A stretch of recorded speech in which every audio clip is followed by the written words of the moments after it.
만나게 돼서 반갑습니다. 우리 코로나가 우리에게 정말 명확하게 알려줬습니다. 사람 안 모이면 망한다. 이걸 명확하게 알려줬습니다. 그리고 사람이 복이다. 생육하고 번성하고 땅에 충만한 게 복이다라고 하는 것을 우리에게 명료하게 알려줬습니다. 여러분, 오늘 곁에 계신 성도님들이 복입니다. 저는 이 코로나로 인해서 우리 담임 목사님과 미아 중앙교회 모든 교역자들께서 비온 뒤에 땅이 더 굳어지는 것처럼 강건해서 돌아오실 줄로 믿습니다. 그리고 코로나가 우리가 기도해야 됩니다. 코로나가 사람들이 떠나간 계기가 아니라 하나님, 코로나가 하나님께로 돌아오는 계기가 되게 해주십시오. 그렇게 사용해 주도록 우리가 기도해야 될 것입니다.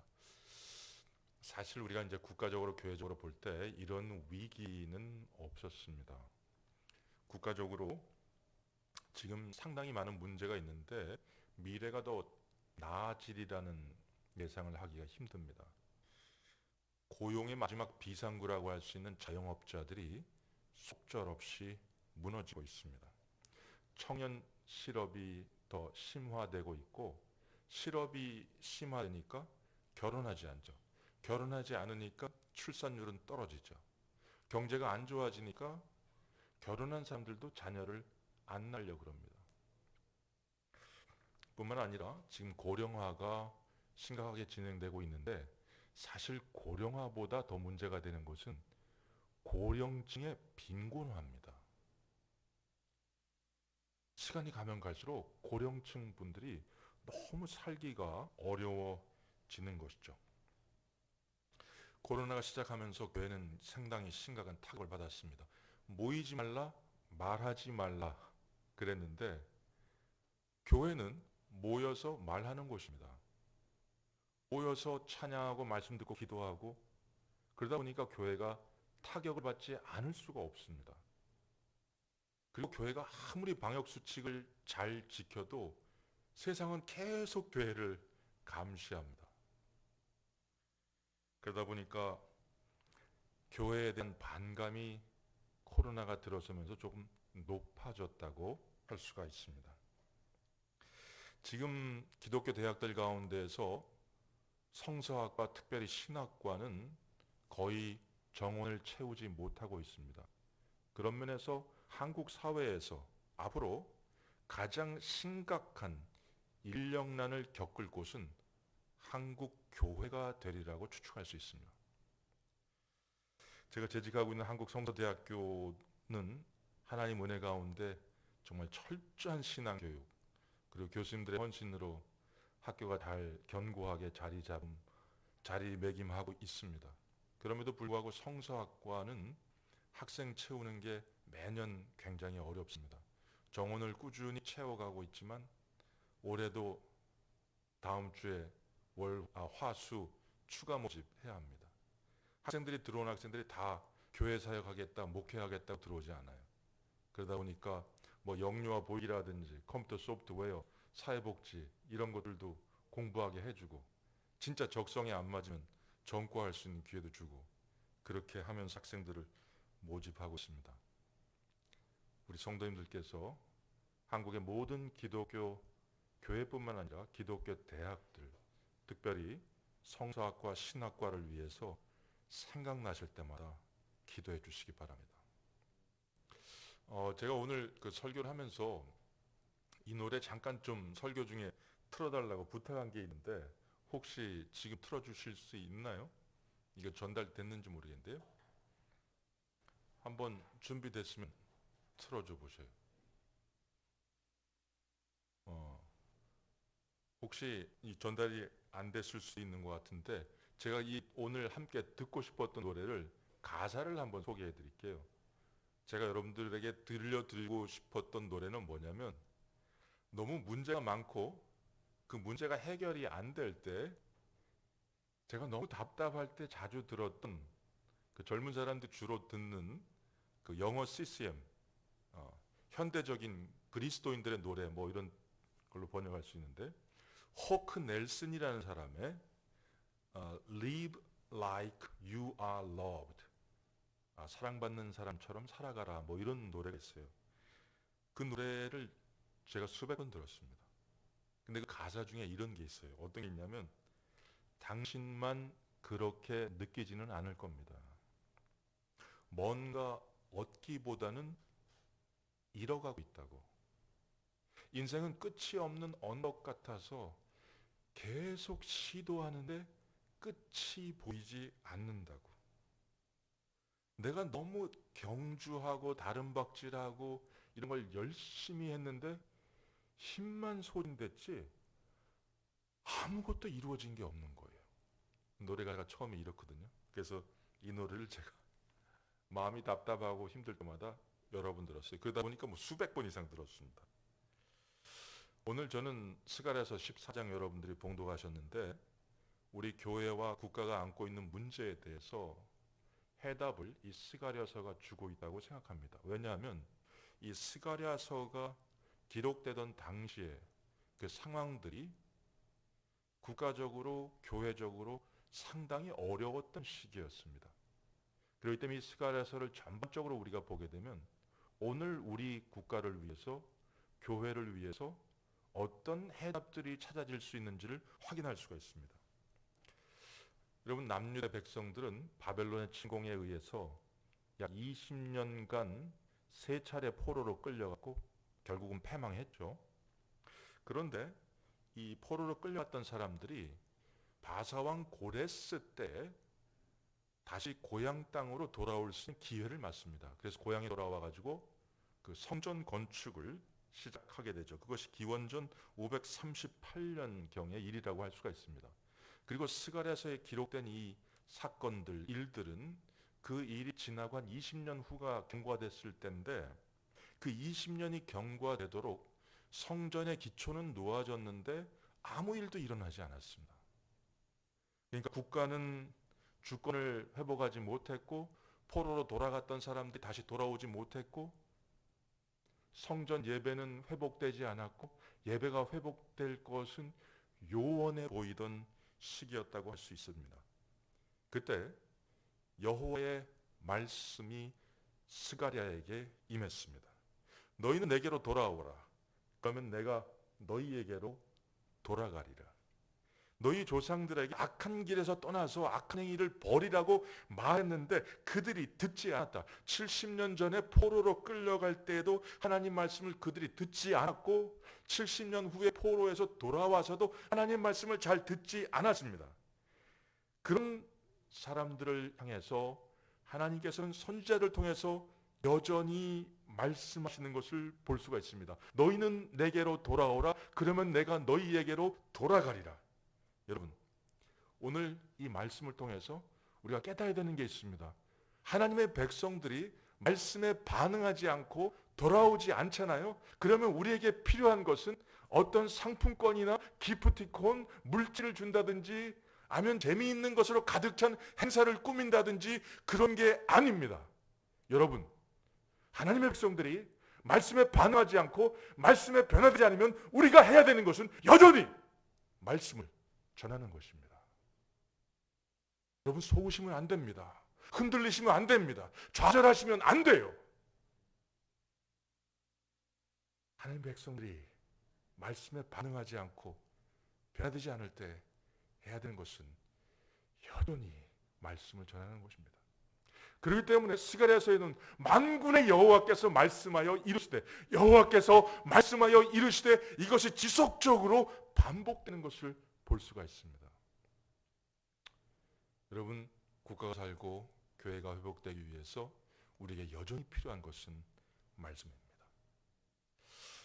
제가 이민교회를 섬길 수 있는 기회가 있었습니다. 이민교회 섬기는 중에 교회가 계속 곤두박질 쳤습니다. 성도들이 계속 떠나가고, 지난번 제가 설교 때도 나눈 적이 있었던 것 같은데, 교회 빚은 계속 늘어나고 부채는 계속 늘어나고, 성도들 사이에서 막 성도는 줄어들고 부채는 늘어나니까 이런 얘기를 자주 하셨어요. 우리 교회 문 닫아 되어 있는 거 아닙니까? 저는 송구영신 예배를 교회 송구영신 예배를 마치고 집에 돌아올 때 아내에게 그런 얘기를 종종 했습니다. 여보, 하나님께서 올해는 우리 교회에 부흥을 주실 거야. 그러면 아내는 저의 분별력 없는 이 사고력을 팩트로 각성시켰죠. 당신 작년에도 그 얘기했고 재작년에도 그 얘기했다고. 사실은 목회자에게 제일 힘든 것 중에 하나가 강대상에 올라설 때마다 성도들 얼굴에 써 있는 겁니다. 우리 교회는 뭘 해도 안 됩니다. 그걸 수년간 보는 것이 굉장한 고통이었습니다. 근데 어느 날 기도하다가 그런 생각을 했습니다. 하나님, 우리 교회는 말씀으로 못 살리면 그 어떤 것으로도 못 살립니다. 그렇기 때문에 저는 말씀 준비하는 일에는 제 목숨을 걸겠습니다. 딴 거는 못해도 말씀 준비는 최선을 다하겠습니다. 그리고 어떤 일이 일어난 줄 아세요? 말씀 먹고 제가 살았어요. 여러분, 국가가 교회가 변화되기 위해서 어떤 일이 제일 먼저 일어나야 되는지 아세요? 여러분이 말씀 먹고 여러분이 살아나셔야 돼요. 그리고 하나님의 교회가 살아나는 것을 볼 수가 있었습니다. 그래서 이 위기 때에 우리에게 필요한 것은 첫 번째는 말씀이라는 것입니다. 두 번째는 우리가 비전을 붙들어야 합니다. 스가랴서에는 여러 가지 환상이 나타나고 있습니다. 말탄자의 환상을 통해서 하나님께서 이 땅의 상황을 알고 계시고 하나님의 성전을 회복하실 것을 약속하시고 4개의 뿔과 4명의 장인의 비전을 통해서는 이스라엘을 괴롭히던 자를 흩으실 것이고 줄자를 가지고 있는 사람의 환상을 통해서는 예루살렘과 유대가 회복될 것을 알게 하시고 등잔대와 2 감람나무 환상을 통해서는 성전 재건이 수룹바벨과 여호수아를 통해서 성취될 것을 말씀하시고 그리고 날아가는 두루마리 환상을 통해서는 악을 행하는 자에게 언약의 저주가 임할 것을 말씀하시는 것을 볼 수가 있습니다. 그래서 이 비전을 통해서 앞으로 어떤 일이 일어날 것인지 하나님께서 무슨 일을 하실 것인지 명료하게 잊혀지지 않게 지워지지 않게 생생하게 보여주시는 것을 볼 수가 있습니다.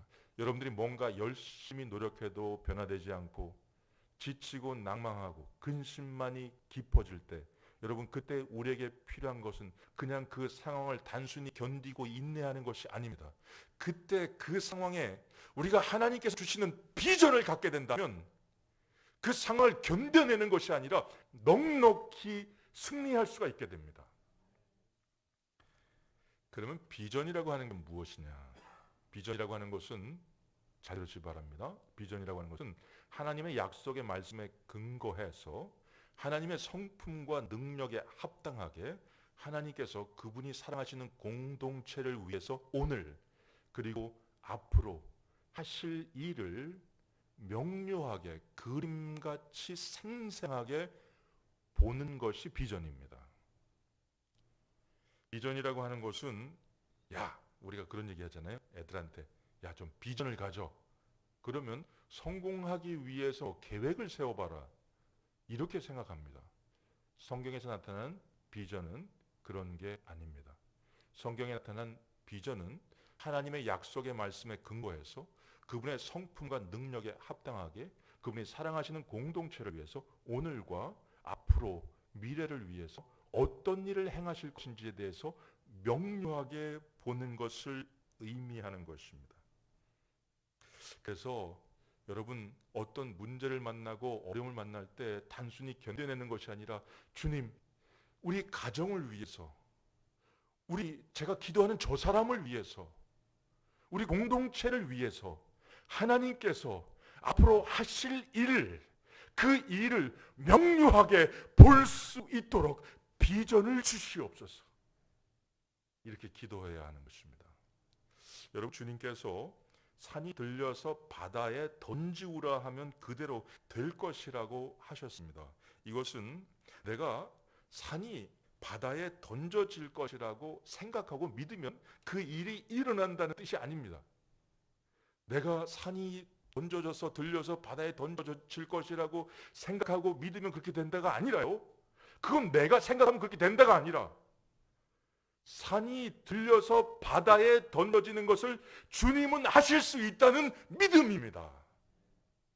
그리고 주님이 하실 것이라는 분별력에 기초한 의심이 없는 확신을 가진 사람,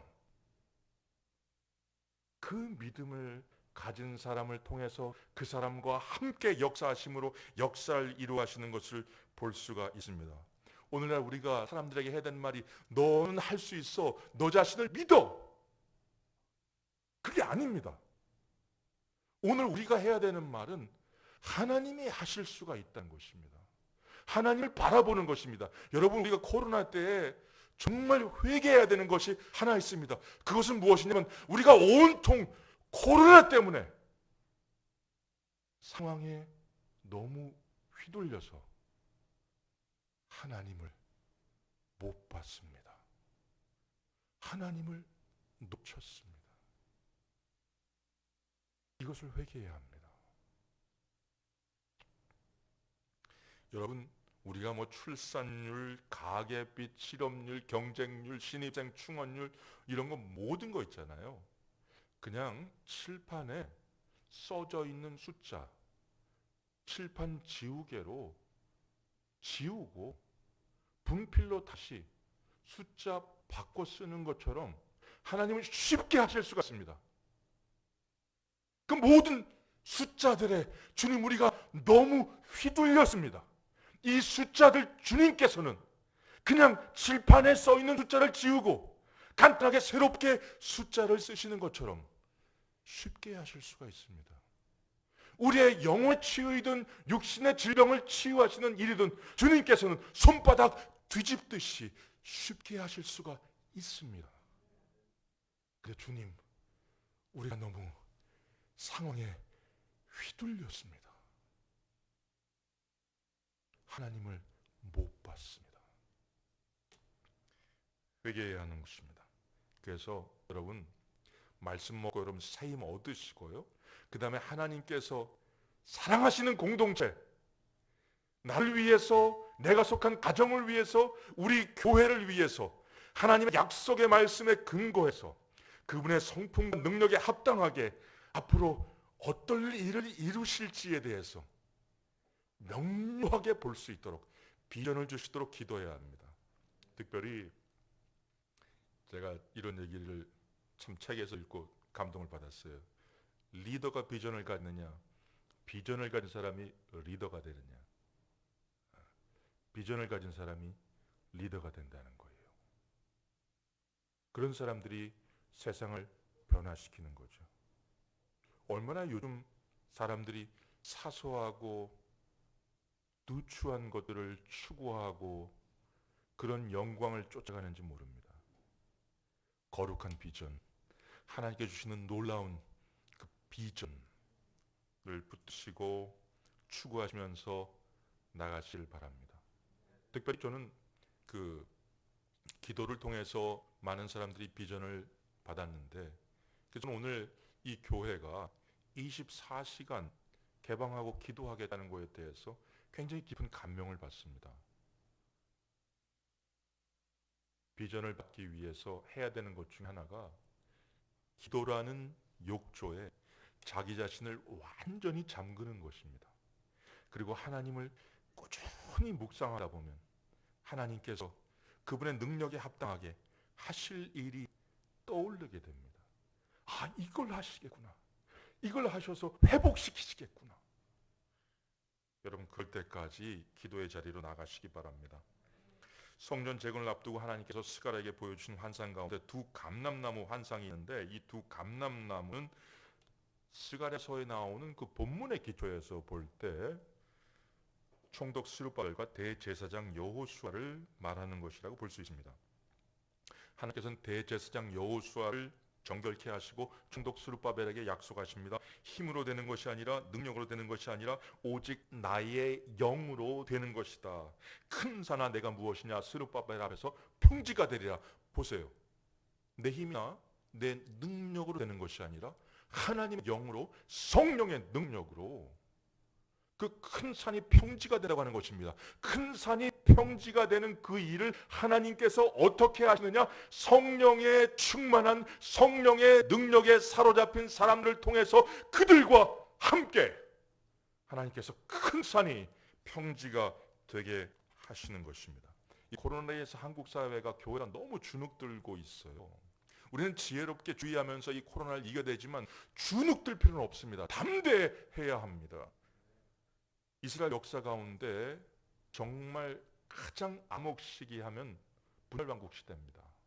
이때 하나님께서 죽었던 사람 살리는 기적을 행했던, 그런 일을 쓰임받았던 선지자나 사도들이 몇 없습니다. 근데 구약 시대 보면요, 가장 영적으로 얻었던 분열왕국 시대에 사람 살리는 기적, 그걸 선지자 2명 통해서 하시는데 엘리야와 엘리사예요. 우리는 이걸 통해서 이런 걸 알 수 있습니다. 세상이 어두워지면 어두워질수록 칠흑같이 어두워지잖아요. 그럼 하나님께서는 그 시대를 환하게 빛낼 하나님의 사람들을 일으키십니다.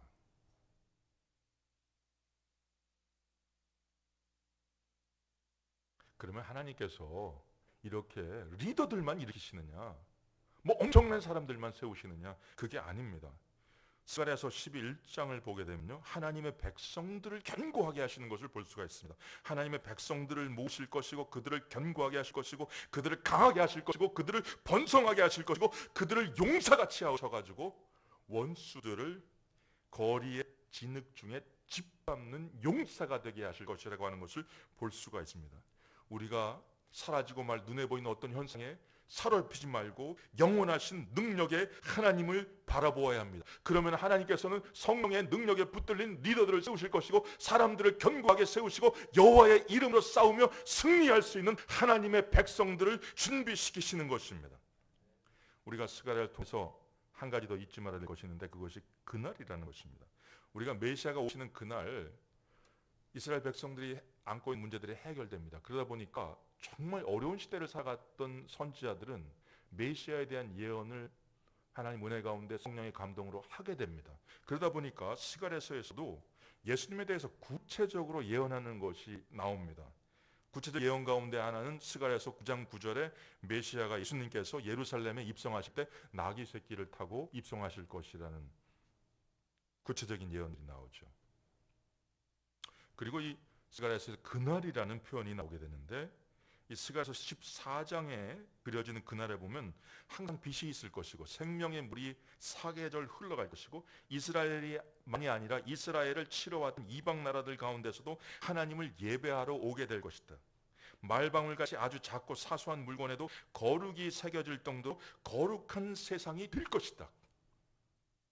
이 말씀이 나타나고 있습니다.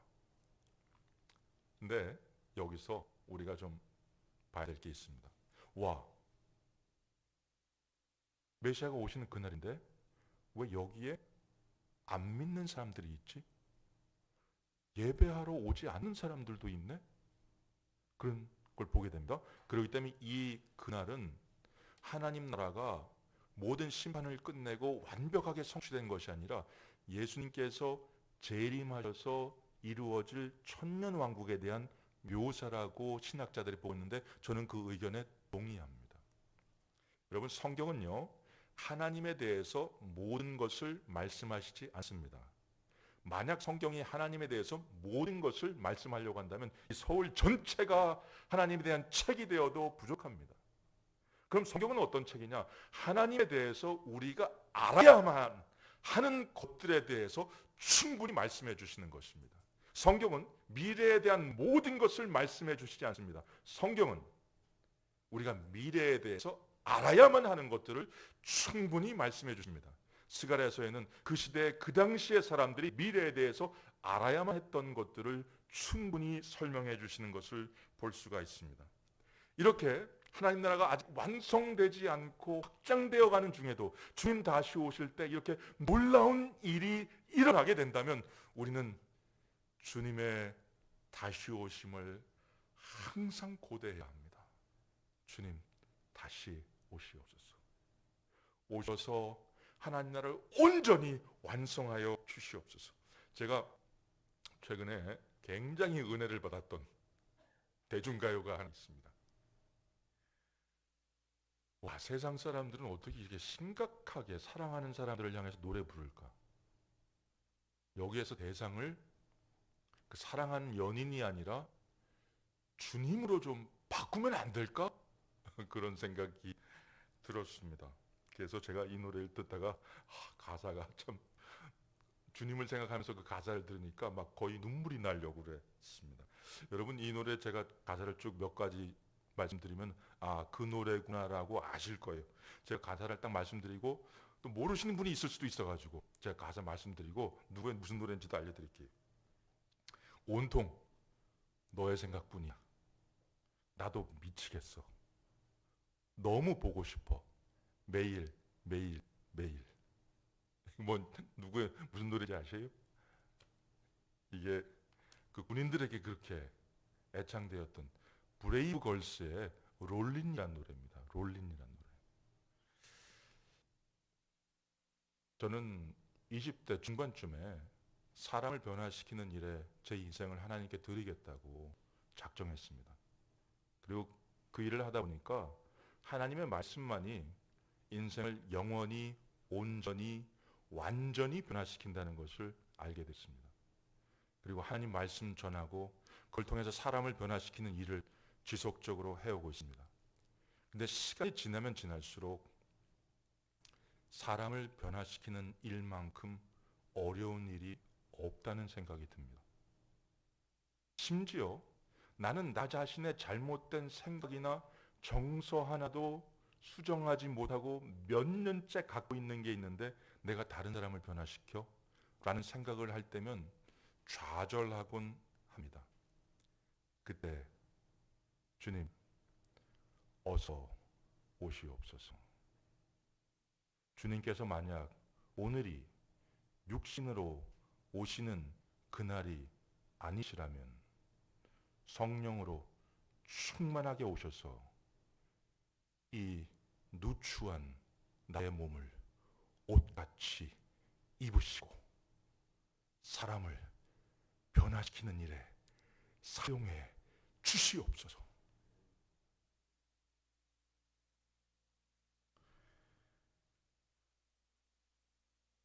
아내가 항상 그래요. 설교 끝나면 그런 얘기를 종종 했어요. 당신은 왜 설교가 끝났을 때 성도들에게 설교가 끝났다는 느낌을 주지 않은 거야? 그래서 설교가 끝났다는 느낌을 드리도록 하겠습니다. 이 어려운 시대지만 정말 나부터 말씀 먹고 비전 붙들고 변화되어서 여러분이 속한 가정과 여러분이 속한 교회를 위해서 변화의 일꾼으로 쓰임받는 역사가 있으시기를 주님의 이름으로 축원드립니다. 저는 오늘 세 가지 기도 제목을 여러분들에게 드리고 오늘 같이 기도하고 집으로 돌아가셔서도 기도하시기를 권면드립니다. 먼저는요, 첫 번째 기도하는 것은 돌아오게 해주십시오라고 기도해야 합니다. 여러분, 스가랴서를 통해서 하나님께서 말씀하시는 게 너희가 내게로 돌아오라고 말씀하십니다. 그리고 돌아왔을 때 말씀을 듣고 비전을 보여주시고 하나님의 사람들을 준비시키십니다. 근데 여러분 잘 보시기 바랍니다. 돌아오지 않잖아요. 그럼 그 다음 일이 안 일어납니다. 돌아와야 됩니다. 하나님께로 돌아와야 됩니다. 그럼 하나님께서 돌아오지 않으면 하나님께서 그 사람들을 버리십니까? 아닙니다. 하나님은 포기하지 않으세요. 하나님의 백성들. 그럼 어떻게 하세요? 권면하시고 책망하시고 채찍질하시고 위로하시고 싸매시고 그래도 안 들면 멀리 보내시고 힘들게 하시고 어렵게 하시고 그래서 돌아오게 하신 이 지난한 과정을, 이 긴 과정을 또 거쳐야 돼요. 그러니까 하나님, 우리가 이 코로나가 사람들이 떠나는 계기가 아니라 코로나라는 이 밀물이 다 빠지고 이제 코로나가 사라졌을 때 코로나로 인해서 사람들이 돌아오는 계기가 되게 해주십시오. 이게 첫 번째 기도고요. 두 번째는 우리가 어떤 어려움이 있어도 승리가 확실한 주님의 그날을, 이 역사관을 명료하게 가지고 오늘 성령 충만하게 살아가게 해주십시오. 말씀 깨닫게 하시고 비전 붙들게 하시고, 그래서 그 성령의 사람들을 통해서 산을 평지가 되게 하시는 그 역사를 저를 사용해 주시옵소서. 승리의 그날을 바라보고 성령 충만함을 사모해야 됩니다. 그 다음에 세 번째는 사람이 세워지도록 기도해야 됩니다. 저는 그 집에 곁에 불암산이 있습니다. 이 불암산이 한 30년 전에는 그 산 정상에 뭐 다리 같은 거, 난간 같은 계단 같은 거 이런 거 별로 없었어요. 그래서 정상 가다가 길을 잃는 경우가 있었습니다. 저는 정상 가다가 길을 잃었는데 어느 날 그 불암산을 많이 올라가지도 않았고 몇 번 정상에 아버님 따라서 가다가 혼자 한번 가서 정상에 올라가는데 길을 잃었어요. 근데 가면 갈수록 가팔라지면서 계속 올라가다가는 위험한 일이 생기겠다라는 걸 깨달았습니다. 그래서 저는 위로 올라가지 않고 밑으로 내려갔습니다. 제가 아는 길을 찾을 때까지 내려갔습니다. 그리고 그 아는 길을 찾았을 때 다시 기억을 더듬으면서 정상으로 올라가는 길을 찾아서 올라갔습니다. 여러분, 우리가 길이 헷갈리고 문제가 많고 어려울 때 어떻게 하면 되는지 아세요? 아는 데로 돌아가면 돼요. 아는 데가 어디냐? 예수님께서 하셨던 거예요. 예수님께서 하신 게 뭐냐? 여러분, 예수님께서 세상을 변화시키기 위해서 12명을 준비시키셨어요. 여러분, 우리가 숫자에 휘둘리지 말고, 숫자에 너무 휘둘리지 말고, 그 횡포에 사로잡히지 말고 새롭게 시작하려면 한 사람 한 사람 말씀으로 세우는 일로 돌아가야 됩니다. 그래서 우리가 기도할 때 첫 번째는 코로나가 하나님의 사람들이 돌아오는 계기가 되게 해주십시오.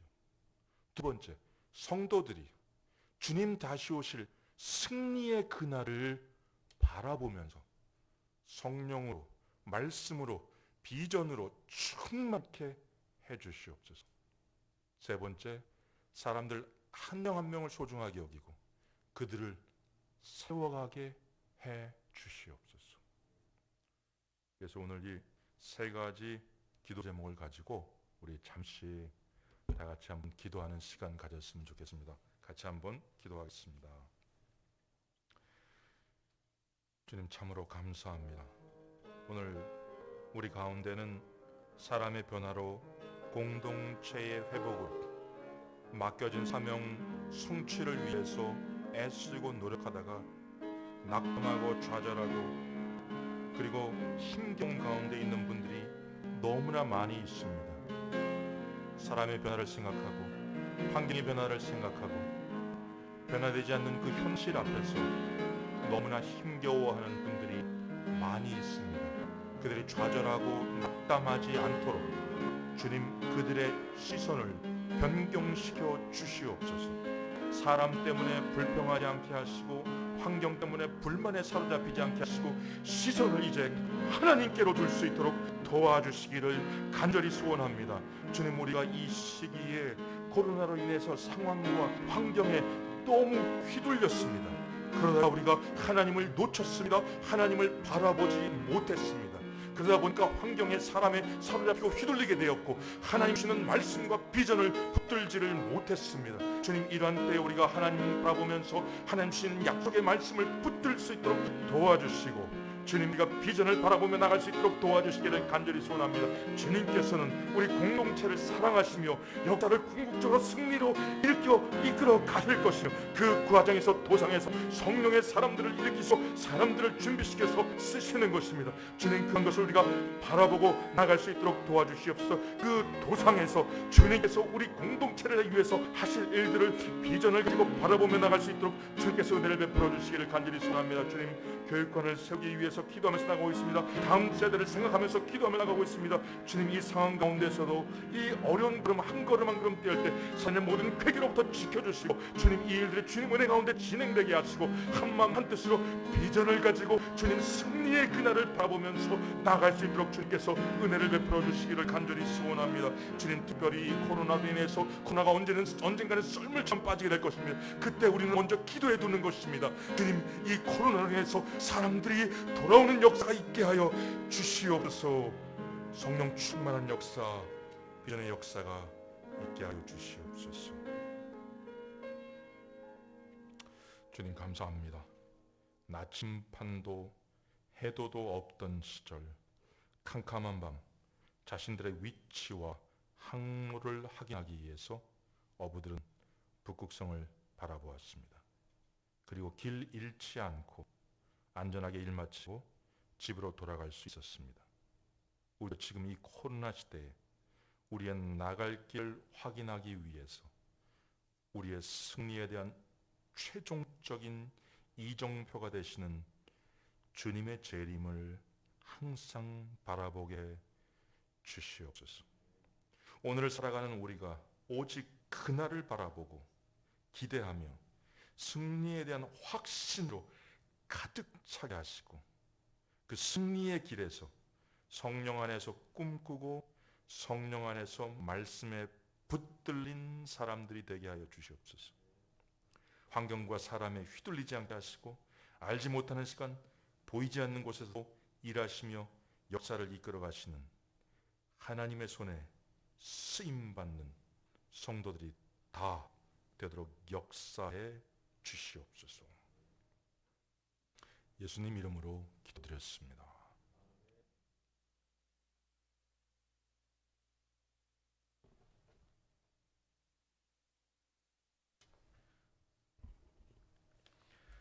네, 감사합니다. 우리 목사님 비전을 가지고 우리 삶이 승리하는 삶 되게 하시고, 또 사람이 세워지게 하는 삶, 그런 삶을 살아가시는 은혜로운 말씀 주셨습니다. 감사드립니다. 다 함께 일어나서 찬송 432장 하시면서 찬송 후에 김홍기 목사님 축도하심으로 오늘 예배를 마치겠습니다.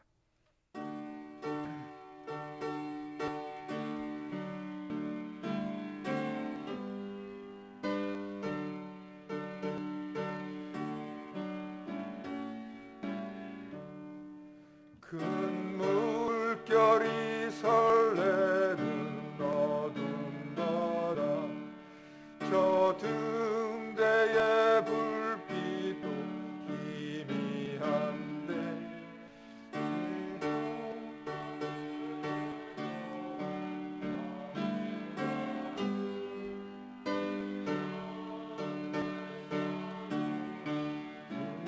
주님이라 나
이제는 우리 주 예수 그리스도의 은혜와 하나님의 사랑과 성령의 교통하심이 말씀 붙들고 성령의 능력으로 맡겨진 사명 감당하기를 원하는 우리 모두 가운데 이제로부터 영원토록 함께 계실지어다.